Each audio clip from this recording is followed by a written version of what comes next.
და ახლა მკვლელობის უმძიმესი ისტორია და მსჯავრდებული, რომელსაც 20 წლიანი პატიმრობა შესაძლოა უვადო პატიმრობით შეეცვალოს. დამნაშავე 34 წლისაა, მან მძინარე ცოლი მოკლა. საბედისწერო ღამეს დედა 4 თვის შვილთან ერთად იყო, როცა მეუღლემ მას საწოლში დანა 19 ჯერ დაარტყა. შემდეგ თვითდაზიანება მიიყენა. დანაშაული იმდენად მძიმეა, რომ საუბარი ყველას უჭირს. ბრალდებულმა 14 თვიანი დუმილი დაარღვია და დანაშაულის ჩადენას ახლა ფსიქიკური ჯანმრთელობის პრობლემებით ხსნის. საქმეს ახლა უზენაეს სასამართლოში ინაცვლებს პროკურატურა. უვადო პატიმრობასთან ერთად მოითხოვს მკვლელი გენდერული შეუწყნარებლობის ნიშნით დანაშაულის ჩადენის ნაწილშიც დამნაშავედ ცნონ. ფემიციდის ერთ-ერთი ყველაზე მძიმე ისტორია ხათუნა გაგნიძის რეპორტაჟში. 19 ჭრილობა მიეყენა 4 თვის ბავშვის გვერდით მძინარე შვილს სიცოცხლით სავსეს. 4 თვის ბავშვი დამიოკლეს.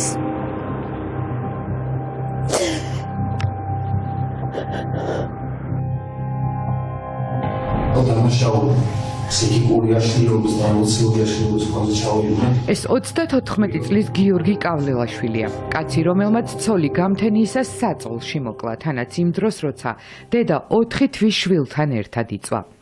ჯერ თბილისის საქალაქო სასამართლომ, ახლა კი სააპელაციომ მკვლელს 20 წლიანი პატიმრობა მიუსაჯა. უმძიმეს დანაშაულში ბრალდებულმა 14 თვიანი დუმილის სააპელაციო განაჩენის გამოცხადებამდე დაარღვია. თქვა, რომ 20 წელი სამართლიანია, თუმცა ისიც აღნიშნა, რომ დანაშაული გენდერის ნიშნით არ ჩაუდენია. საქალაქო სასამართლომ სამართლიანი გადაწყვეტილება და სამართლიანი განაჩენი გამოვიდა. სრულიად სამართლიანად გამომართლა გენდერის ნიშნის პუნქტში და სამართლიანად მომისაჯა 20 წელი გამოსვლას ახლა. ძალიან დიდი იმედი მაქვს მართლაც უდავანაჩით. სააპელაციო სასამართლომ ძალაში დატოვა მსჯილი 20 წელი მკვლელობისთვის და გენდერული ნიშნით დანაშაულის ჩადენის ნაწილში გამამართლებელი გადაწყვეტილებად.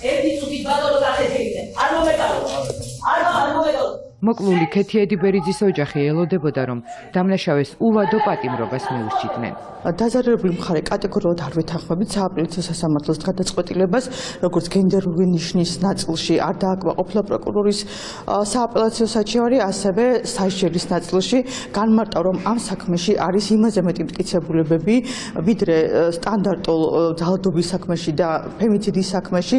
მოსამართლეთა კოლეგიის გადაწყვეტილება მიუღებელი აღმოჩნდა პროკურორისთვის. ახლა მბრალდებელი მკვლელისთვის უვადო სასჯელს უზენაეს სასამართლოში მოითხოვს.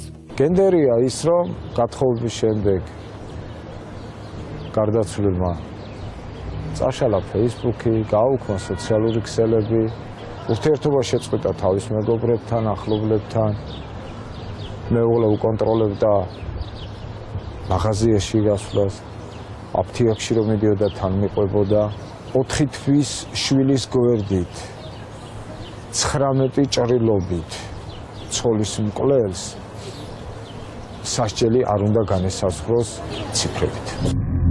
2024 წლის 9 იანვარი 4 თვის გოგონამ ამ დღეს დედა უკანასკნელად ნახა. ახალგაზრდა ოჯახი, ქეთი ედიბერიძე და გიორგი კავლელაშვილი 4 თვის მარიამთან ერთად დმანიში ცხოვრობდა. 8 იანვარს ბავშვი თბილისში ექიმთან ვიზიტზე წაიყვანეს. ისინი ვარკეთილში გიორგი კავლელაშვილის მამის სახლში დარჩნენ. ეს ღამე ახალგაზრდა დედისთვის სიცოცხლის ბოლო ღამე აღმოჩნდა. გამთენიისას გიორგი კავლელაშვილმა დანა აიღო და საწოლში ცოლს 19 ჯერ დაარტყა. სავარაუდოდ მძინარეს დაესხა თავს. სისხლში სხვა იატაკზე დახვდა სასწრაფოს. გულში აქ ჰქონდა კიდევ მთავარი არტერია დაზიანებული და ბავშვი იყო სისხლში. საკუთარი დედის სისხლში. სოფლიდან ჰქონდა ის დანა წაღებული. კითხვი გვაქვს ასე, რომ წინასწარ ჰქონდა განზრახული. სიკვდილია და 19 ჭრილობით. თან ისე რომ მეზობლებს ესმოდათ დახურულ ფანჯარაში, როგორ ყვიროდა, განსაკუთრებული ტანჯვით იტანჯებოდა ის, როდესაც მეუღლე ურტყავდა დანას. ექიმები როდესაც მივიდნენ და მეზობლებიც როდესაც შევიდნენ, დაზარალებული ხრიალებდა. როდესაც პირველი თვითხილველი შევიდა, ბავშვი ისტერიულად დიროდა.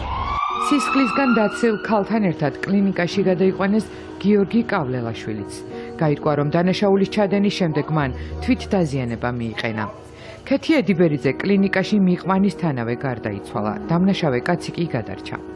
ცოლის მკვლელობის უმძიმესი ბრალდება მას კლინიკაში გააცნეს. აქედან კი პირდაპირ ციხეში მოხვდა. აი ეს დამიჩეხა არა ადამიანურად. ქეთის დედა და და ემიგრანტები იყვნენ. მომხდარით საზღვარგარეთ შეიტყვეს. საბუთებში პრობლემების გამო 6 წლის უნახავი სასტიკად მოკლული შვილის დაკრძალვაზე დედამ ჩამოსვლა ვერ შეძლო. მას შემდეგ რაც ქვეყანაში დაბრუნება მოახერხა, ობლად დარჩენილ შვილიშვილს ზრდის. დარწმუნებულია, რომ ქეთი მკვლელობამდე ძალადობის მსხვერპლიც იყო, თუმცა ოჯახს არ უმხელდა. შვილმკვდარი დედა გიორგი კავლელაშვილთან ერთად მომხდარზე პასუხისმგებლობას მკვლელის მამასაც აკისრებს. როგორ ბავშვმა არ იტირა, ზუსტად მაგ პერიოდებში ჭამა უწევდა ბავშვს. ჩემ შვილმა ერთხელ არ დაიყვირა? დაიყვირა. მაგრამ ოთარ კავლელაშვილმა თავისი და თავისი შვილის, მკვლელი შვილის გადასარჩენად იქ რაღაცა სცენარებს თხზავდა. მაგ ოჯახში ეგეთი კანონები აქვთ. ქალი არის ნივთი, არაფრის უფლება არ აქვს, უუფლებო. კურიერი პიესი მკვლელობის ადგილზე მივიდა. ჩვენ მსჯავრდებულის მამასთან გასაუბრება შევძელით. ოთარ კავლელაშვილი მომხდარს ნარკოტიკულ თრობას უკავშირებს და მოკლულის ოჯახის ბრალდებებსაც პასუხობს. დახმარება რომ შემძლებოდა ან რამის გაკეთება არ დაეხმარა რას ქვია. რამე კონფლიქტი ქონდათ? არაფერი მეთქი ხო გეოვნები. ყვირილი რომ გავიკე, მაშინ გავედი და უკვე ძეცებდო და სულ სისხლი იყო კაცო. ბავშვს ჰქონდა მარტო ერთი წვეთი სისხლი ლოღაზე.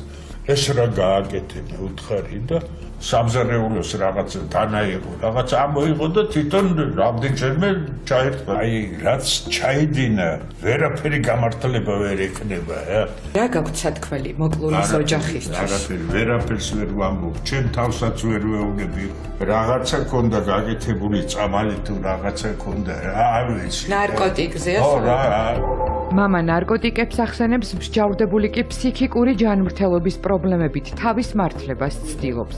თუმცა კვლევებმა აჩვენა, რომ დაკავებული გიორგი კავლელაშვილი დანაშაულის ჩადენის დროს შერაცხადი იყო და მას არც ნარკოტიკების მოხმარება დაუდასტურდა.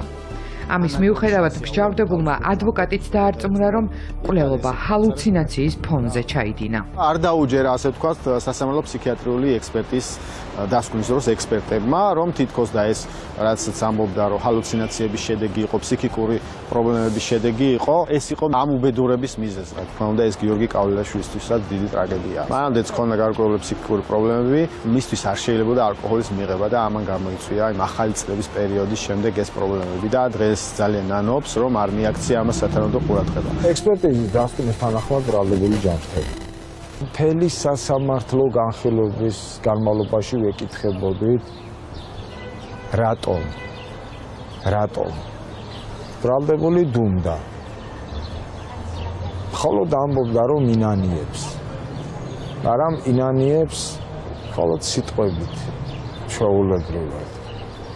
მონანიება გასაგებია, მაგრამ პასუხი უნდა გაეცეს 4 თვის შვილს, რომელიც გაიზრდება. რომელიც დასვავს კითხვას, თუ რატომ მოუკლა მამამ დედა. დანაშაული ჩადენილია გენდერის ნიშნით. ამას ამტკიცებს პროკურორი. ბრალდების ამ ნაწილში მთავარი მოწმე გიორგი კავლელაშვილის ყოფილი მეუღლეა. კურიერი პიესთან ინტერვიუში ქალი ყვება, რომ მოძალადე ქმარს თავი წლების წინ დააღწია. მოწმე ვადიანის სასჯელის შემთხვევაში ყოფილი ქმრისგან საფრთხეს ელოდება. ამ ადამიანის გამოსვლის შემდგომ და მოგეხსენებათ, რომ უფლება აქვს მიმართოს პრეზიდენტის შეწყალების თხოვნით, ჩვენ არ ვიცი რა ბედი გვეწევა. შესაბამისად, აქედან ვფიქრობ, როგორ შეიძლება ვუშველო თავს და ბავშვებს, როგორ შეიძლება გავარიდო ქვეყანას. ვიჯექი პროცესზე და მთლიანად ეს ისტორია ჩემზე გადმოვიტანე. მე რომ ყოფილიყავი მის ადგილზე და ვერ მომესწრო თავის დაღწევა, სადაც მკვლელობა მოხდა, ამ ოთახში ვცხოვრობდით მე და ჩემი შვილი. ეჭვიანობდა კი განუსაზღვრელად ყველაფერზე, ასევე მამამისი აიძულებდა, რომ მოსულიყო ჩემთან და აიკრძალა. ეს არ ჩაიცვას, ის არ ჩაიცვას. ფსიქოლოგიური ძალადობა იყო, გამუდმებით ჰქონდა ისეთი წამორტყმები თუ შემორტყმები თუ რაღაცა, კვალის დაუტოვებლად. მიზეზი აქ იყო ზუსტად გენდერი. რომ ქალი ხარ, მისი მეგობრის მეუღლემ დამირეკა და მითხრა უბანში ბიჭებთან დადის და ამბობს, რომ უნდა მოუკლაო მანიპულირებდა პირველი ბავშვით, ხშირად მიუყანია ფანჯარასთან და უთქვამს, რომ თუ ისე არ მოიქცევი, როგორც მე მინდა, ეს ჩემია და რასაც მინდა იმას უზავ. ვერავინ ვერ დამაჯერებს, რომ ქეთი მიგივე გზა არ გამოიარა, იმიტომ რომ ადამიანები არ იცვლებიან. აშკარად იკვეთება გენდერის ნიშანი. ჩემს თავზე პასუხისმგებლობას ვიღებ, რა თქმა უნდა, რომ პატარას გვერდში დაუდგე ჩემ შვილებთან ერთად. შვილმკვდარ დედას ახლა ორი საზრუნავი დარჩა. ობლად დარჩენილი შვილიშვილის აღზრდა და მისი შვილის მკვლელისთვის უვადო სასჯელის შეფარდება. რა გადაწყვეტილებას მიიღებს უზენაესი სასამართლო? ეს 6 თვის ვადაში გაირკვევა. რომ გამოვა ეს მკვლელი ყველა სიცოცხლე 20 წლის მერე, მათ შორის ჩემიც თუ ვიცოცხლე, რისკის ქვეშ არის. უვადოდ ცოტა არის ეგეთი მკვლელებისთვის. დღეს ჩემი მარიამი წლის და 7 თვის არის. დედის სურათებს ეფერება. დედას ვერ ნახავს. დედას ვერავინ ვერ შეუცვლის. ჩემი შვილის სიტყვით, სიყვარულით გამომაწყარე წავიდა. რა თქმა უნდა, ჩემი მოთხოვნა უზენაესი არის უვადო პატიმრობა, უვადო სასჯელი.